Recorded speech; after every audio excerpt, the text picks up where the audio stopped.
Bonjour à tous et bienvenue dans notre bulle de sérénité, loin du bruit du monde. Ce soir, alors que la lune tisse ses fils d'argent sur nos fenêtres, nous allons nous laisser glisser en douceur sur le fleuve du temps. Nous n'allons pas faire une simple leçon d'histoire, non. Nous allons nous promener tranquillement à travers un passé lointain, une époque tumultueuse, mais que nous allons observer avec la quiétude d'un historien depuis le confort de notre fauteuil. Ce soir, la lumière des étoiles et celle de l'histoire ne font qu'un. Nous allons explorer un grand et vaste chapitre du Moyen Âge, un chapitre qui a laissé une empreinte indélébile sur le paysage de l'Occident et de l'Orient, l'histoire complexe et fascinante des croisades. Le mot même, croisade, évoque des images de chevaliers, de châteaux, de déserts brûlants et de quêtes mystiques.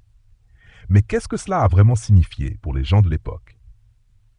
Qu'est-ce qui a poussé des milliers, puis des dizaines de milliers de personnes à quitter leur foyer, leur champ, leur famille, pour entreprendre un voyage aussi long et périlleux? Avant de nous plonger dans les détails, permettez-moi de vous guider à travers le concept. Le mot croisade n'est pas un terme de l'époque. Les contemporains parlaient plutôt de pèlerinage armé ou de voyage à Jérusalem. La croisade, au sens large, est une série de campagnes militaires souvent inspirées par des motifs religieux qui ont eu lieu entre le IIe et le IVe siècle. Le but initial, et le plus souvent mis en avant, était de libérer les lieux saints, et en particulier la ville de Jérusalem, de la domination musulmane. Mais l'histoire n'est jamais simple. Les croisades n'étaient pas seulement des guerres de religion. Elles étaient le fruit d'une complexité de facteurs. Nous y trouverons de la foi, bien sûr, une foi fervente qui animait les cœurs, mais aussi la politique, avec des rois et des princes cherchant à étendre leur influence. Il y avait l'économie, l'attrait de nouvelles terres et de richesses potentielles. Et il y avait les structures sociales de l'époque, une noblesse de plus en plus nombreuse, pour laquelle l'aventure et la guerre étaient des modes de vie. Imaginez l'Europe du XIe siècle, une société profondément religieuse, où le sacré est partout, dans les églises, les monastères, mais aussi dans les champs et les forêts. Les gens vivent au rythme des cloches, des saisons et des fêtes religieuses. L'Église catholique est une force unificatrice, une institution puissante qui influence la vie de chacun, du plus humble paysan au plus grand des rois. C'est dans ce contexte que le pape Urbain II, en 1095, va lancer un appel qui va changer la face du monde. Cet appel, qui va être à l'origine de la première croisade, est une réponse aux demandes de l'empereur byzantin qui est menacé par les Turcs seldjoukides. L'idée est d'aider les chrétiens d'Orient et en même temps de libérer la route vers les lieux saints, devenus plus difficiles pour les pèlerins. Mais le message du pape va bien au-delà de la simple assistance militaire. Il promet le pardon des péchés pour ceux qui se joindraient à cette expédition. Cette promesse est un puissant moteur, une motivation spirituelle immense pour une société imprégnée de la peur du salut et du jugement. Pour beaucoup, c'est l'opportunité d'une vie, le voyage le plus important qui soit, une façon de racheter ses fautes et de se rapprocher de Dieu. Au fil de nos soirées ensemble, nous allons nous laisser bercer par le récit de ces voyages. Nous allons suivre le pèlerin, à pied, sur les routes de l'Europe, traversant des forêts et des montagnes, portant une humble croix de tissu sur son épaule. Nous nous rendrons compte que les croisades n'étaient pas un seul et grand événement, mais une série de vagues, de mouvements, de campagnes successives qui ont duré près de 200 ans. Nous allons nous attarder sur les détails de la vie quotidienne de ceux qui ont participé à ces expéditions. Comment s'habillaient-ils? Que mangeaient-ils? Comment se préparaient-ils pour le voyage? Quels étaient les dangers en dehors des batailles? Le climat, les maladies, la famine. Autant de réalités souvent oubliées derrière l'image romantique du chevalier en armure étincelante.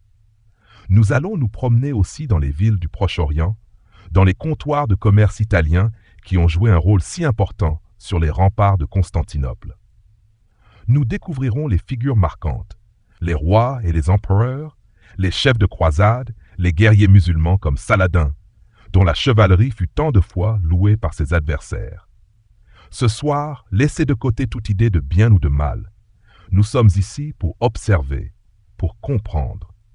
Nous allons contempler le passé comme on regarde un paysage depuis une colline, avec la distance et la tranquillité nécessaires pour en saisir les contours. Chaque chapitre sera une escale dans ce grand voyage à travers le temps. Nous commencerons par les origines, le climat de l'Europe médiévale qui a rendu tout cela possible. Puis, nous nous laisserons porter, d'une croisade à l'autre, jusqu'à la fin de cette période et son héritage. Alors, fermez les yeux, respirez calmement. L'histoire vous attend, avec la douceur de la nuit qui tombe. Laissons-nous guider par la seule lumière du passé. Alors que nous nous laissons porter par la nuit, le voile du temps se lève doucement sur l'Europe du XIIe siècle. Imaginez un instant ce monde, très différent du nôtre. C'est un monde où la vie est rythmée par les saisons, les cloches des églises et la lenteur des voyages. La société est profondément imprégnée de religion, et la foi n'est pas une simple conviction personnelle, c'est le cadre même de l'existence.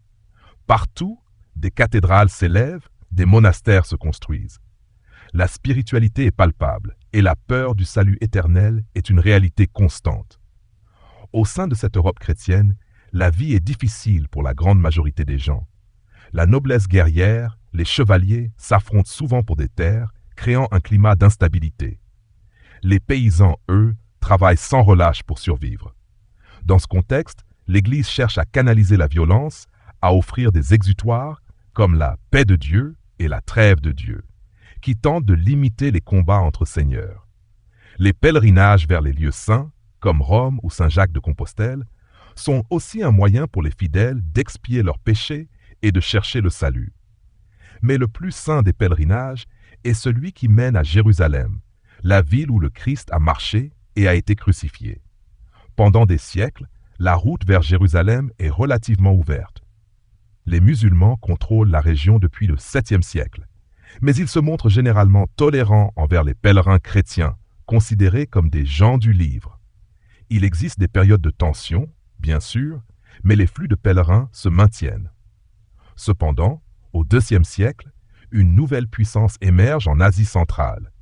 Les Turcs seldjoukides, ces nomades guerriers, fraîchement convertis à l'islam sunnite, s'emparent de la quasi-totalité de l'Anatolie, menaçant l'Empire byzantin, dont la capitale est Constantinople.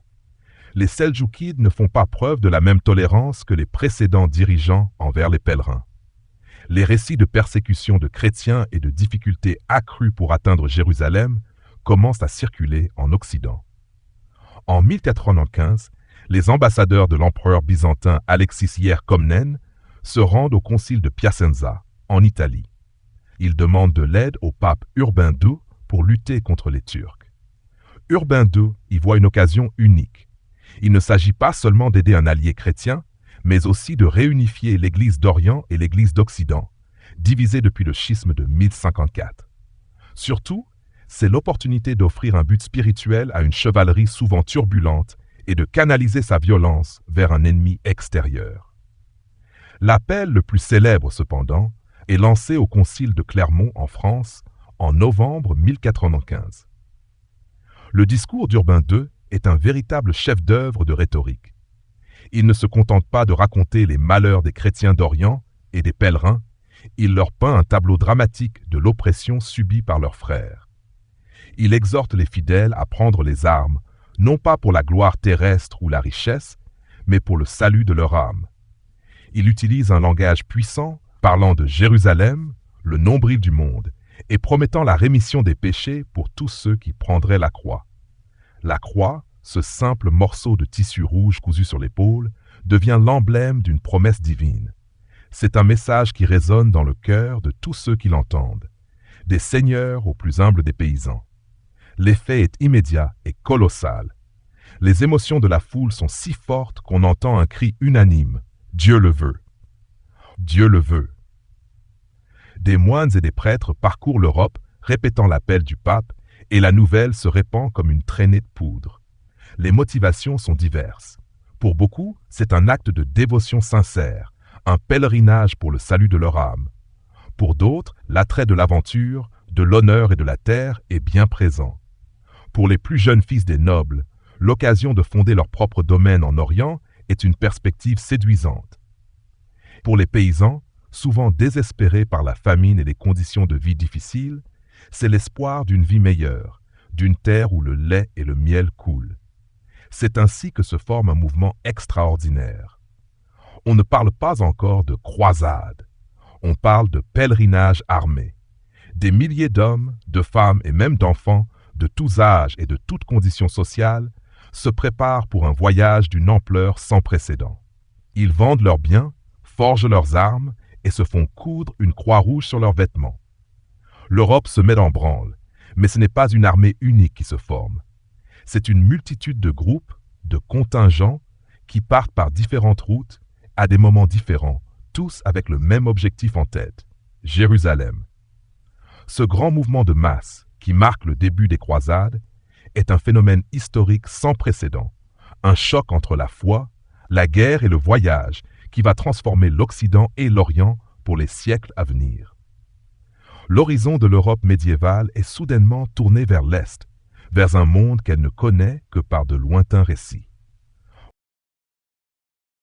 Laissant derrière nous le sol ferme de l'Europe, nous allons maintenant suivre les premiers pas de ces pèlerins d'un genre nouveau. L'enthousiasme, à la suite du discours du pape Urbain II, est tel qu'une foule se rassemble avant même que les seigneurs et leurs armées ne soient prêts. C'est la croisade populaire, ou croisade des pauvres, menée par un prédicateur charismatique, Pierre l'Ermite. Son allure simple, ses pieds nus et son éloquence enflammée attirent des milliers de personnes, des paysans, des petits nobles, des femmes et des enfants, tous mus par une foi ardente et l'espoir d'une vie meilleure. Imaginez cette marée humaine. Ils sont mal équipés, n'ont aucune idée de la route à suivre, ni des réalités du voyage sur une telle distance. Ils marchent à travers l'Allemagne, la Hongrie, la Bulgarie, suivant les routes des pèlerinages habituels, mais en bien plus grand nombre. Les premières difficultés apparaissent rapidement. La discipline est inexistante. Pour se nourrir, la foule est obligée de piller les villages sur son passage. La faim, le manque d'eau et les maladies s'ajoutent à la confusion générale. En Hongrie et en Bulgarie, les tensions avec les populations locales dégénèrent en violence, en massacres. Pour ces pays, cette foule est une catastrophe, un fléau qu'ils doivent repousser. La situation devient encore plus complexe quand la foule arrive à Constantinople. L'empereur byzantin, Alexis Ierkomnen, qui avait demandé des mercenaires et non pas une foule indisciplinée, est stupéfait. Il les fait traverser le Bosphore et les installe dans un campement, les avertissant des dangers qui les attendent en Anatolie. Mais les pèlerins, impatients de combattre, ne tiennent pas compte de ces et s'enfoncent dans le territoire tenu par les Turcs. Le désastre est inévitable. La croisade populaire se heurte aux forces turques aguerries, commandées par le sultan de Rum. Les croisés sont surpris par les tactiques de harcèlement des Turcs qui tirent à l'arc à cheval. La déroute est totale. La grande majorité des croisés est massacrée.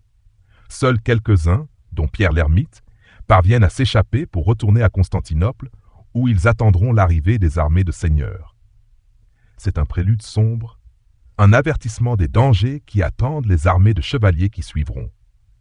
Pendant ce temps, en Occident, la vraie croisade s'organise. Des armées de chevaliers se forment en France, en Flandre, en Italie du Sud et en Allemagne. Ces armées sont menées par de grands seigneurs comme Godefroy de Bouillon, duc de Basse-Lotharingie, Raymond de Saint-Gy, comte de Toulouse, Robert Courteheuse, duc de Normandie, et Bohémond de Tarent, un prince normand d'Italie. Ce ne sont pas des armées nationales, car la notion d'État n'existe pas encore sous la forme que nous connaissons. Ce sont des armées féodales, des groupes de seigneurs et leurs vassaux qui jurent fidélité à leur chef de croisade. Ces armées partent à des moments différents et par des routes différentes pour se retrouver à Constantinople comme convenu avec l'empereur byzantin. Leurs arrivées successives à la capitale de l'Empire d'Orient créent des tensions. Les Byzantins, avec leur culture raffinée et leur empire millénaire, regardent ces armées d'occidentaux, bruyantes, rudes et malodorantes, avec une certaine méfiance. De leur côté, les croisés voient les Grecs comme des traîtres potentiels, et leur méfiance est exacerbée par les conflits qui ont eu lieu en Anatolie. Après de longues négociations, l'empereur Alexis Ier parvient à faire prêter serment de fidélité au chef de la croisade. Il s'engage à restituer à l'Empire byzantin les terres qu'il reprendrait aux Turcs. C'est une promesse qui sera bien souvent oubliée. Les chevaliers commencent à traverser l'Anatolie. Le voyage est une épreuve constante. La chaleur, la maladie, la famine et les attaques des Turcs seldjoukides mettent les croisés à rude épreuve. Les sources de l'époque décrivent des scènes de désespoir, de morts par milliers. Les chevaux meurent de soif, les hommes s'effondrent. Ce n'est plus l'euphorie du départ, mais la dureté d'un long et périlleux pèlerinage armé. Les armées croisées progressent lentement, mais elles ont un avantage, le manque d'unité de leurs adversaires. Les Turcs seldjoukides sont divisés en plusieurs factions rivales, et cela empêche une riposte coordonnée. Les croisés parviennent ainsi à remporter quelques victoires, comme celle de Nicée en 1087, la première grande ville qu'ils assiègent et qui leur ouvre la voie vers le Proche-Orient. Le chemin est encore long, mais ces premières victoires leur donnent de l'espoir. C'est un voyage qui va forger l'identité de ces hommes, les transformant, au fil des épreuves, en une véritable force capable de rivaliser avec les armées les plus puissantes de l'Orient. La lumière des étoiles est douce et le repos s'installe. Laissant derrière nous les montagnes d'Anatolie, nous arrivons au cœur d'une nouvelle partie de notre voyage. Les armées croisées, après d'innombrables épreuves, atteignent les portes de la grande ville d'Antioche. Imaginez ces remparts, immenses et imposants, qui semblent défier le temps lui-même. C'est l'une des villes les plus importantes du Proche-Orient, un carrefour de culture et de commerce. Le siège d'Antioche commence en octobre 1087. Il est une épreuve de patience et d'endurance. Les croisés ne sont pas équipés pour un siège aussi long. L'hiver arrive, le froid et la faim deviennent des ennemis aussi redoutables que les défenseurs de la ville. Les maladies se propagent dans le camp, affaiblissant les soldats. La discipline s'effrite et de nombreux croisés, désespérés, choisissent de faire demi-tour. On surnomme ces déserteurs des cadenassiers, car ils s'enfuient discrètement dans la nuit. Mais les chefs de la croisade ne lâchent rien. Bohémond de Tarente, en particulier, se révèle être un stratège habile. Il sait que la seule chance de prendre la ville est de trouver une faille, un point faible. Et c'est exactement ce qui se passe. Bohémond parvient à négocier secrètement avec un commandant de la garnison, un homme désireux de faire fortune. Dans la nuit du 2 au 3 juin 1088, il ouvre une porte dans une tour et les croisés se précipitent à l'intérieur. Les combats sont d'une violence inouïe, mais la ville tombe. La victoire est chèrement acquise, mais la joie est de courte durée. Quelques jours plus tard, une nouvelle armée, cette fois-ci une grande force musulmane de la ville de Mossoul, arrive pour assiéger les croisés à l'intérieur de la ville qu'ils viennent de prendre. Les rôles sont inversés. Les croisés sont assiégés à leur tour. Les provisions manquent cruellement, le désespoir est à son comble. C'est dans cette atmosphère de désolation qu'un événement extraordinaire se produit. Un humble moine, nommé Pierre Barthélemy, prétend avoir fait une vision. Il aurait découvert la Sainte Lance, celle qui a percé le flanc du Christ. Le moral des croisés au plus bas est subitement ravivé par cette relique sacrée. Que la lance ait été authentique ou non, son effet est indéniable. Elle redonne espoir et force aux soldats. Le 28 juin 1088, les croisés, galvanisés par cette découverte, sortent d'Antioche et affrontent l'armée de Mossoul en rase campagne. C'est un combat désespéré. Mais de façon surprenante, ils remportent une victoire éclatante. L'armée de Mossoul est mise en déroute. Antioche est sauvée et la route vers Jérusalem est ouverte. Après cette victoire, les croisés ne se précipitent pas vers Jérusalem. Les tensions entre les chefs reprennent. Bohémond de Tarente s'empare d'Antioche, créant la première entité politique croisée, la principauté d'Antioche. Plus au sud, le frère de Godefroy de Bouillon, Baudouin, s'est déjà emparé d'Édesse et a fondé le comté d'Édesse. C'est la naissance des États latins d'Orient. Ces territoires ne sont pas des royaumes au sens où on l'entend en Europe, ce sont des petites entités féodales, fragiles, souvent en conflit entre elles, mais qui constituent la première présence occidentale permanente au Proche-Orient. Le chemin qui mène à Jérusalem est encore long, et les armées sont beaucoup plus petites. Après une pause pour se reposer et se réorganiser, les croisés se remettent en marche. Ils longent la côte, traversant le territoire des Fatimides d'Égypte, un autre groupe musulman, rival des Seldjoukides. Ils évitent les batailles, préférant la ruse et la négociation. Finalement, en juin 1099, ils arrivent en vue de Jérusalem. Les chroniques de l'époque décrivent l'émotion de ces hommes qui voient, pour la première fois, la ville sainte. Certains pleurent de joie, d'autres se mettent à genoux et embrassent la terre. Le 15 juillet 1099, après un court siège, Jérusalem est prise. Ce n'est pas une victoire sans douleur, loin de là. Ce qui se passe après la prise de la ville est une tragédie. Des milliers d'habitants, juifs, musulmans et même chrétiens orthodoxes, sont massacrés dans ce qui reste l'un des épisodes les plus sombres des croisades. Les croisés, pour la plupart, voient cela comme un châtiment divin, une purification de la ville sainte, mais cet événement restera gravé dans les mémoires des deux camps.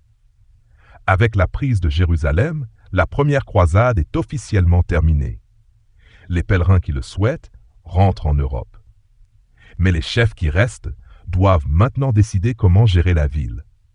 Godefroy de Bouillon est élu avoué du Saint-Sépulcre, un titre humble, car il refuse de porter le titre de roi dans la ville où le Christ a porté une couronne d'épines. Son frère, Baudouin, sera le premier roi de Jérusalem à sa mort. Le royaume de Jérusalem est né, un royaume qui, malgré sa fragilité, va durer près de 200 ans. Le royaume de Jérusalem, une fois fondé, commence à prendre ses aises. Les chevaliers qui sont restés doivent maintenant apprendre à vivre dans un climat aride, au milieu de peuples aux cultures et aux religions différentes. Les colons occidentaux s'adaptent à la vie en Orient. On voit se développer de nouveaux châteaux, comme le Krach des Chevaliers, qui dominent le paysage, témoignant de la puissance et de l'ingéniosité de l'architecture militaire franque. Les relations avec les populations locales, qu'elles soient chrétiennes d'Orient, musulmanes ou juives, ne sont pas toujours des plus simples, mais elles ne sont pas constamment conflictuelles non plus. Dans les villes, les marchés sont des lieux de rencontre et de commerce où les langues se mêlent. Pendant plusieurs décennies, les États latins d'Orient vivent dans une paix relative.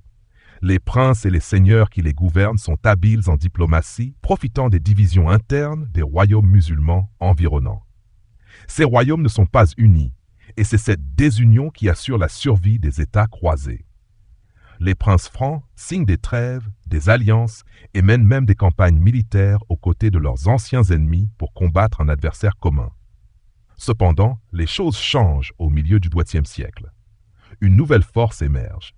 Il s'agit d'un chef turc, Zengi, qui commence à unifier les villes musulmanes du Nord. Son ambition est de chasser les Francs de la région et de faire revivre l'idéal de la djihad, la guerre sainte. Zengi met en place une stratégie de conquête progressive.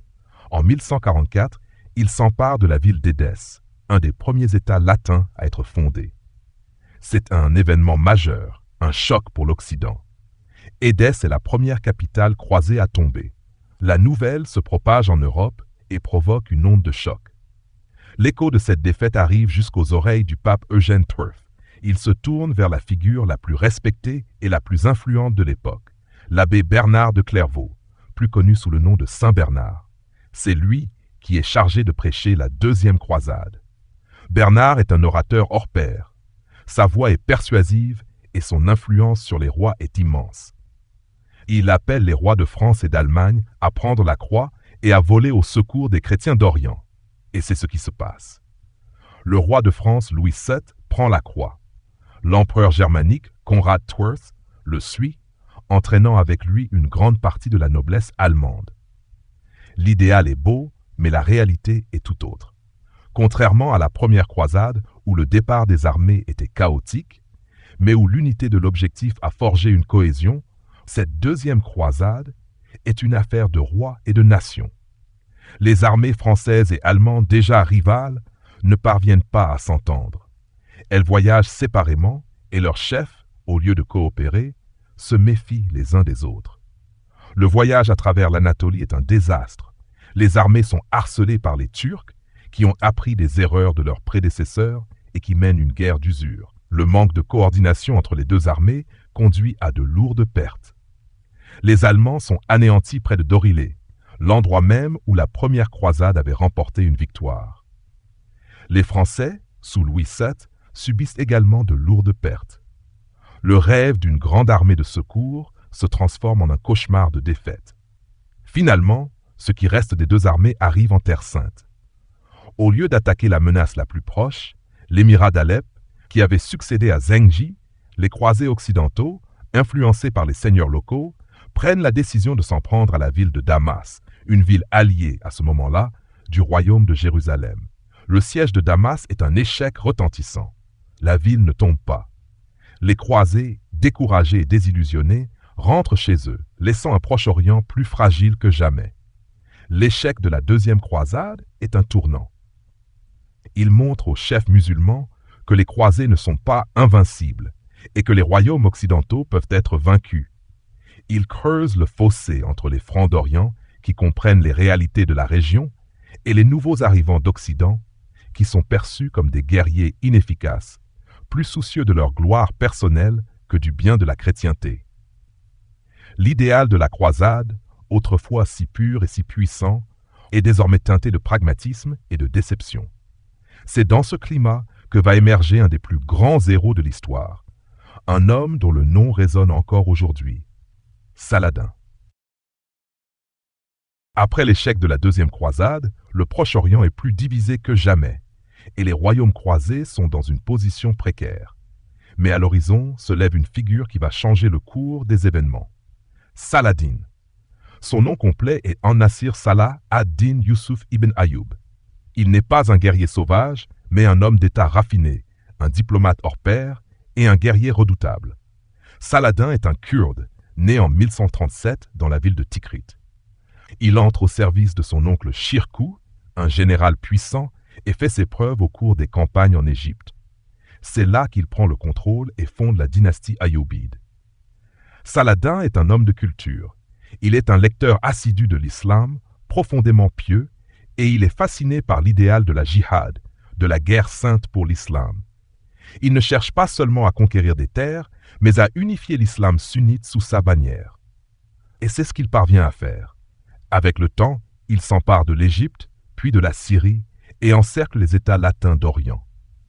Pendant des années, il consolide son pouvoir, patient, et évite les conflits majeurs avec les croisés.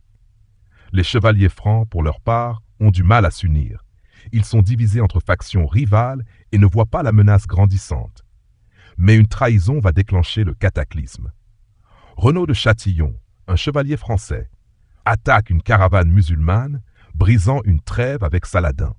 C'est la provocation de trop. Saladin ne peut ignorer cette insulte. Il lève une immense armée et se met en route. En face, le roi de Jérusalem, Guy de Lusignan, réunit l'armée croisée. Les deux forces se rencontrent en 1047, près du lac de Tibériade. La bataille qui suit est l'une des plus célèbres de l'histoire des croisades, la bataille de Hattin. Le jour de la bataille, le soleil est brûlant. Les croisés sont épuisés par la soif et la chaleur, alors que l'armée de Saladin est bien ravitaillée. La ruse de Saladin est simple, mais efficace. Il met le feu à la végétation autour du camp croisé et la fumée et la chaleur assaillent les chevaliers. L'armée croisée est encerclée et prise au piège. C'est un massacre. Les croisés sont anéantis. Le roi Guy de Lusignan est fait prisonnier et la vraie croix, une relique sacrée pour les croisés, est perdue. C'est un désastre total pour les Latins. Après cette victoire écrasante, Saladin ne perd pas de temps. Il commence à reconquérir les villes et les forteresses croisées. Elles tombent une par une, sans grande résistance. La fin de l'été 1087, il assiège Jérusalem. Contrairement aux croisés qui avaient massacré les habitants, Saladin est clément. Il offre aux habitants la possibilité de racheter leur liberté. Beaucoup acceptent. Les chrétiens de Jérusalem ne sont pas exterminés. Ils sont autorisés à partir et la ville sainte est réintégrée à l'islam. La chute de Jérusalem est un choc pour l'Europe. Le pape Urbain III, en apprenant la nouvelle, en mourait de chagrin, selon la légende. L'émotion est si vive en Occident que cela conduit à l'appel à la troisième croisade, la plus grande de toutes, menée par les trois plus grands monarques de l'époque, Richard Cœur de Lion d'Angleterre, Philippe Auguste de France et l'empereur germanique Frédéric Barberousse. La figure de Saladin ne s'est pas éteinte dans l'histoire. Il est toujours admiré, non seulement par le monde musulman, mais aussi par les historiens occidentaux. Il est dépeint comme un adversaire chevaleresque, courageux, intelligent. Sa prise de Jérusalem, sans bain de sang, contraste avec la prise de la ville par les croisés un siècle plus tôt. Saladin, plus qu'un simple conquérant, est devenu le symbole de l'unité et de la résistance face aux invasions étrangères. C'est une figure qui, encore aujourd'hui, inspire le respect. Son nom, qui signifie rectitude de la foi, reste une lumière dans l'histoire, et la nuit, lentement, nous berce dans la méditation. Après le désastre de Hattin et la chute de Jérusalem, la nouvelle se répand en Europe, provoquant un immense élan de ferveur religieuse et de honte. Pour la première fois depuis près d'un siècle, la ville sainte n'est plus aux mains des chrétiens. C'est dans ce climat qu'est lancée la Troisième Croisade, qui réunit les trois plus puissants monarques de l'époque, un événement sans précédent. Nous avons l'empereur germanique Frédéric Barberousse, un vieil homme sage et respecté, qui prend la tête de l'armée la plus nombreuse. Nous avons le roi de France, Philippe Auguste, un souverain rusé et pragmatique, dont l'objectif est autant de regagner la gloire perdue que d'étendre son pouvoir. Et enfin, le roi d'Angleterre, Richard Cœur de Lion, un chevalier par excellence, dont la réputation de guerrier intrépide le précède. L'armée de Frédéric Barberousse part la première, en 1189, par la voie terrestre, la même route qui avait été si fatale à la Deuxième Croisade. Le voyage est long et difficile. Mais la discipline de l'armée impériale lui permet de progresser, malgré les tensions avec l'empereur byzantin, dont la méfiance envers les Occidentaux est à son comble. Cependant, le destin frappe d'une manière inattendue. En juin 1190, l'empereur Frédéric Barberousse se noie en traversant une petite rivière en Anatolie, le Salef. Sa mort est un choc immense. Son armée se disperse. Seul un petit contingent poursuit la route et son rêve de reconquête s'effondre. Les rois de France et d'Angleterre, Philippe Auguste et Richard Cœur de Lion, choisissent la voie maritime. Ils partent en 1190, mais leurs relations sont déjà tendues. Les deux hommes sont des rivaux. Après quelques escales, ils arrivent en Terre Sainte en 1191. Richard Cœur de Lion fait escale sur l'île de Chypre, où il prend le contrôle. L'île devient une base stratégique pour les futurs mouvements des croisés. C'est une acquisition cruciale qui assure un approvisionnement constant en nourriture et en hommes. Les deux rois se retrouvent devant les murs de Saint-Jean d'Acre. La ville est assiégée depuis des années par Guy de Lusignan, l'ancien roi de Jérusalem, et des forces croisées. Le siège est un bain de sang, une épreuve de force. L'arrivée des forces royales donne un élan décisif aux croisés. Saladin, qui est sur place, a du mal à faire face à une telle puissance. Finalement, en juillet 1491, la ville tombe. La victoire est un immense succès, mais elle est assombrie par les tensions entre les deux rois. Philippe Auguste, malade et lassé des conflits, quitte la Terre Sainte pour rentrer en France, laissant Richard seul en charge. C'est là que l'image de Richard Cœur de Lion prend toute sa dimension. Il se révèle être un stratège militaire brillant. Il mène une campagne le long de la côte, remportant des victoires. Il est un chef de guerre sans pareil, respecté pour sa bravoure, et même les chroniques musulmanes lui rendent hommage. Cependant, Richard est aussi un diplomate habile. Il sait que la prise de Jérusalem n'est pas possible. Son objectif principal est de négocier. Il ne veut pas risquer l'anéantissement de son armée dans un siège impossible. Il entame des pourparlers avec Saladin, et c'est le début d'une des plus fascinantes relations de l'histoire. Les deux hommes, bien qu'adversaires, se respectent profondément. On raconte que lors d'un combat, Richard Cœur de Lion perdit son cheval. Saladin lui en fit porter un en cadeau, un geste de chevalerie qui montre le respect mutuel. Les négociations durent. Les deux camps sont épuisés par la guerre. Saladin est confronté à des problèmes internes. Richard, lui, doit retourner en Europe. Finalement, en 1192, il signe une trêve. Cette trêve, la paix de Ramla, met fin à la Troisième Croisade. Les croisés gardent une bande de terre le long de la côte, avec des villes importantes. Surtout, les pèlerins chrétiens ont à nouveau le droit d'aller à Jérusalem sans entrave. Jérusalem reste sous le contrôle de Saladin, ce qui est une défaite symbolique, mais c'est un compromis qui permet la paix. La troisième croisade est considérée comme un succès militaire, mais un échec en ce qui concerne l'objectif initial de reprendre Jérusalem. Elle montre cependant que même les grands rois ne peuvent pas faire plier les États musulmans. L'heure n'est plus à l'euphorie de la première croisade, mais au pragmatisme. Saladin mourra peu de temps après, en 1593, et Richard, en route pour l'Angleterre, sera capturé. La fin d'une époque et le début d'une nouvelle, où le vent de l'histoire tourne. La lune, dans le ciel, semble nous rappeler que les grands hommes et leurs rêves sont comme les vagues. Ils vont et viennent, laissant derrière eux une trace sur le sable du temps. Alors que les rêves s'installent et que le silence s'approfondit, nous nous laissons glisser vers le début du IIIe siècle. L'Europe est toujours animée par l'idéal de la croisade, mais les leçons de la troisième croisade ont été oubliées. Le pape Innocent IV, un homme d'une grande énergie, appelle à une nouvelle expédition pour libérer Jérusalem, avec un plan audacieux, attaquer le cœur de la puissance musulmane, l'Égypte. C'est dans les villes italiennes que se prépare cette nouvelle croisade. Venise, en particulier, joue un rôle central. Les Vénitiens sont de grands navigateurs et de puissants marchands. Ils acceptent de fournir les navires nécessaires au transport de l'armée croisée. Cependant, un problème de taille se pose. Les croisés ne parviennent pas à rassembler la somme d'argent promise pour le transport. Les chefs de la croisade se retrouvent dans une situation délicate, et le doge de Venise, Enrico Dandolo, un homme âgé mais d'une incroyable intelligence politique, leur propose un marché. Au lieu de payer, les croisés doivent aider Venise à reprendre la ville de Zara, un port sur la côte dalmate qui s'est rebellé contre l'autorité vénitienne. Zara est une ville chrétienne. Le pape Innocent IV est horrifié par cette déviation et menace d'excommunication les croisés. Mais l'argent manque et les croisés, se sentant piégés, acceptent l'offre. Ils assiègent et prennent Zara en novembre 1202. C'est un événement choquant. Une croisade qui commence par l'attaque d'une ville chrétienne. C'est du jamais vu. Mais la dérive ne s'arrête pas là. Alors que les croisés sont à Zara, ils sont approchés par le jeune prince byzantin Alexis Carth, Ange. Il leur propose une somme d'argent considérable s'il l'aide à reconquérir le trône de Constantinople, dont son père a été dépossédé.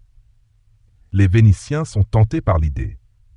Constantinople est une ville fabuleusement riche, un marché dont ils rêvent de s'emparer.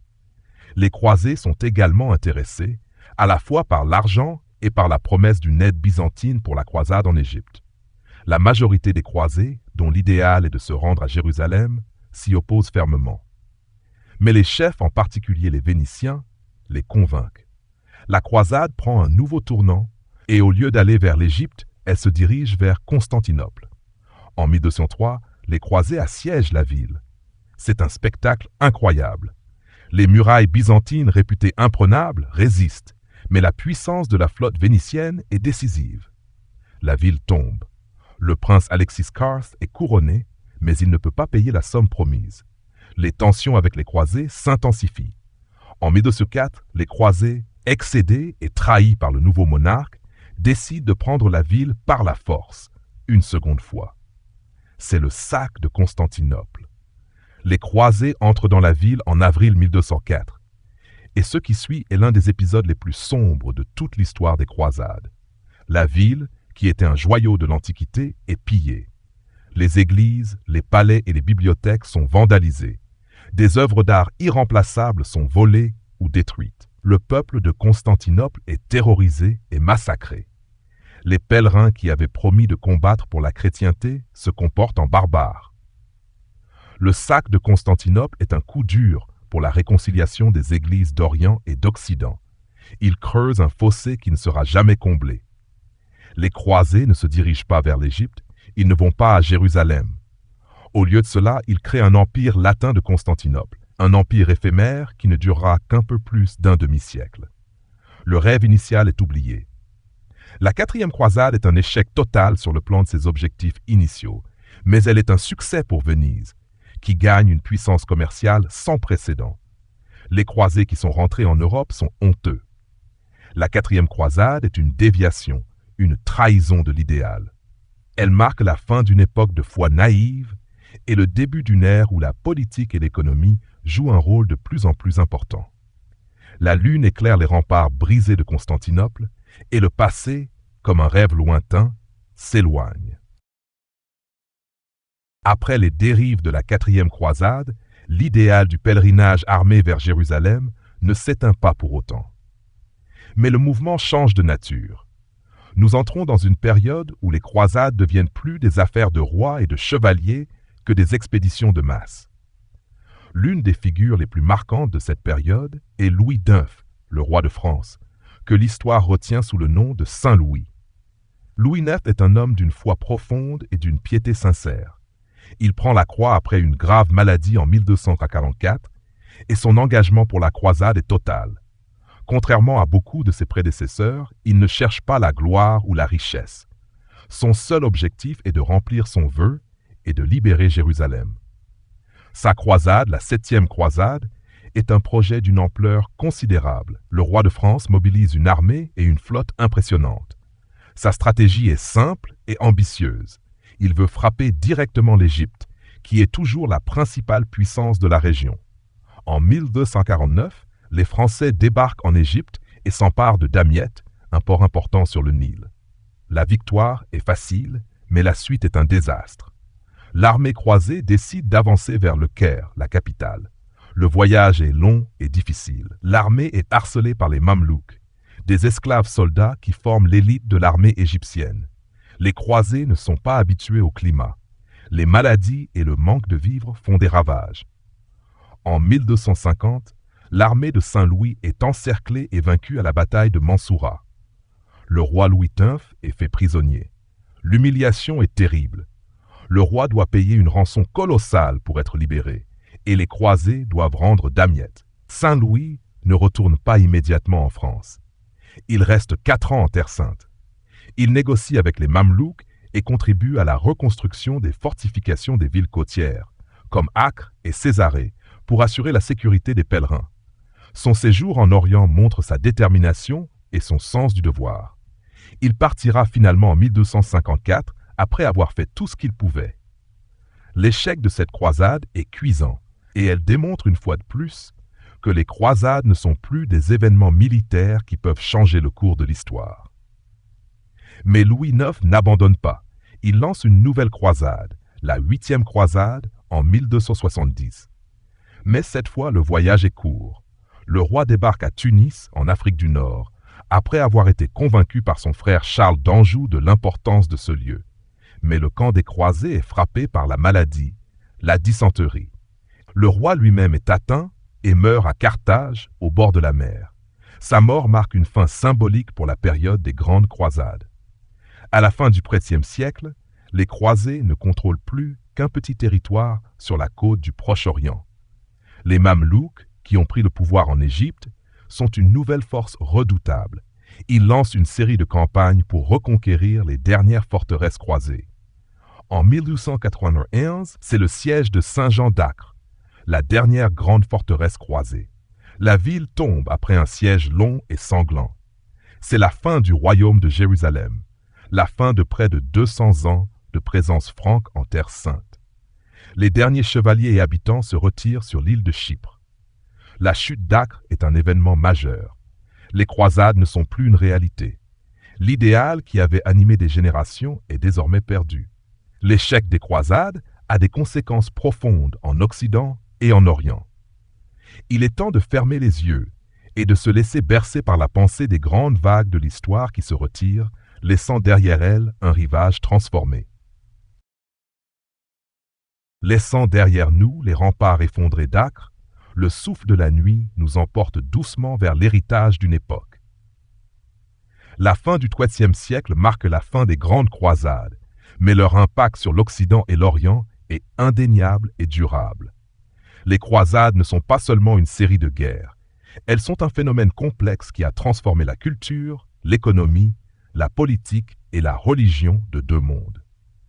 Pour les chevaliers et les pèlerins, le voyage en Orient a été une révélation. Ils ont découvert un monde bien plus riche et sophistiqué que le leur. L'architecture musulmane, avec ses mosquées, ses palais et ses fontaines, a fasciné les Francs d'Occident, et des éléments de cet art ont été intégrés dans les constructions européennes. Les croisés ont découvert de nouvelles épices, de nouvelles étoffes, de nouveaux fruits, comme l'orange et le citron, qui étaient presque inconnus en Europe.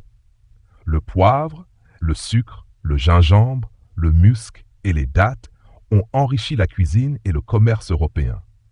Ces produits de luxe ont créé un marché florissant et ont stimulé la croissance des villes marchandes comme Venise et Gênes, qui ont construit leur fortune en assurant le transport des hommes et des marchandises. Les croisades ont aussi eu un impact sur la connaissance et la science. Les Occidentaux ont ramené des manuscrits précieux, traduits de l'arabe en latin. Ils ont découvert les œuvres d'Aristote et des mathématiciens grecs, ainsi que les avancées de la médecine, de la cartographie et de l'astronomie musulmane. Des termes comme arsenal ou chiffre sont d'origine arabe, des vestiges de cet échange intellectuel. Ces découvertes ont contribué à la renaissance intellectuelle du XIIe siècle en Europe et ont ouvert la voie à une nouvelle ère de pensée et de découverte. Sur le plan social et politique, les croisades ont modifié la société européenne. Elles ont donné naissance à de nouvelles structures, comme les ordres militaires, les Templiers, les Hospitaliers et les Teutoniques. Ces moines soldats ont combiné le vœu de pauvreté avec l'idéal de la chevalerie et ont joué un rôle majeur en Terre Sainte. Leur vaste richesse et leur organisation sont une autre conséquence de cette époque. Le grand mouvement de population vers l'Orient a également contribué à la consolidation du pouvoir royal. De nombreux seigneurs ont hypothéqué ou vendu leurs terres pour financer leurs voyages, ce qui a permis aux rois de France et d'Angleterre d'étendre leur influence. C'est à cette époque que la noblesse se tourne de plus en plus vers la royauté, créant les fondations de l'État moderne. Dans le monde musulman, les croisades ont été une période de troubles, mais elles ont aussi été un catalyseur pour l'unité. Avant l'arrivée des Francs, le Proche-Orient était divisé en factions rivales. La présence des croisés, perçue comme une menace extérieure, a favorisé l'émergence de figures unificatrices comme Zengi et Saladin, qui ont su mobiliser la population autour de l'idéal du djihad. L'image du franc est devenue un symbole d'intrus et d'envahisseurs, renforçant le sentiment d'identité et de résistance. La notion de croisade a également évolué. Au fil des siècles, le terme a été utilisé pour désigner d'autres campagnes militaires, non plus seulement en Terre Sainte, mais aussi contre les hérétiques en Europe, comme les Cathares, ou contre les païens dans les pays baltes. La croisade, d'une expédition religieuse pour la libération d'un lieu sacré, est devenue un instrument politique utilisé par le pape et les rois. Finalement, qu'est-ce qui reste de cette longue histoire? La mémoire des croisades reste vivace, en Occident comme en Orient, mais elle est souvent interprétée différemment. En Occident, l'image romantique du chevalier intrépide, des châteaux et des quêtes épiques a été sublimée dans la littérature, les films et l'imaginaire populaire. En Orient, la mémoire est souvent associée à une période de violence, de résistance et d'humiliation, un symbole des ingérences étrangères.